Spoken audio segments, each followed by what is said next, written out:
alone was probably enough to raise hairs at the White House. The title of the op-ed, "I am part of the resistance in the Trump administration."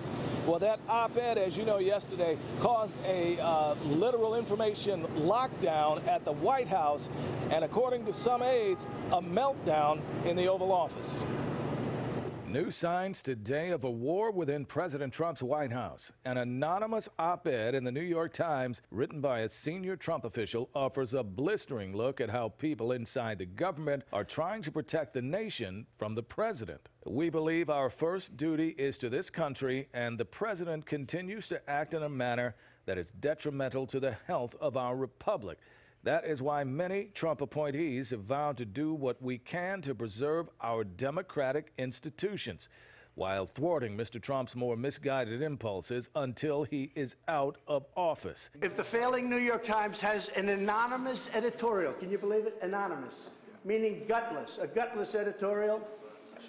We're doing a great job. Yet it rocked the White House, amplifying and echoing the same overarching theme of a bombshell new book by Bob Woodward. The book means nothing. It's a work of fiction. But behind the scenes, there are reports he's enraged and on a mission to find out who cooperated with Woodward. His book, Fear Trump in the White House. And now there's another mystery sure to outrage the president. The official who wrote this anonymously in the Times. The dilemma, which he does not fully grasp, is that many of the senior officials in his own administration are working diligently from within to frustrate parts of his agenda and his worst inclinations. The president calling the op-ed an act of treason, tweeting last night, "Does the so-called senior administration official really exist, or is it just the failing New York Times with another phony source?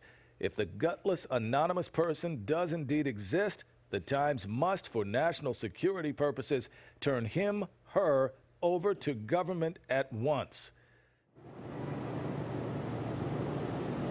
Now, the president may call it a phony source. However, one national correspondent likened what's going on into the White House right now into a giant game of Clue as people try to figure out just who this anonymous writer of the op-ed was. Now, I should point out that a lot of folks on social media this morning are pointing to one word in that op-ed, a tribute to Senator John McCain that called him a lodestar in returning honor to public life and our national dialogue.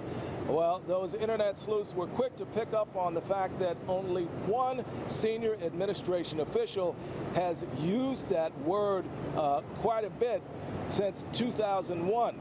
And as far as how senior that official is, well, you don't get much senior than that official unless you are the president.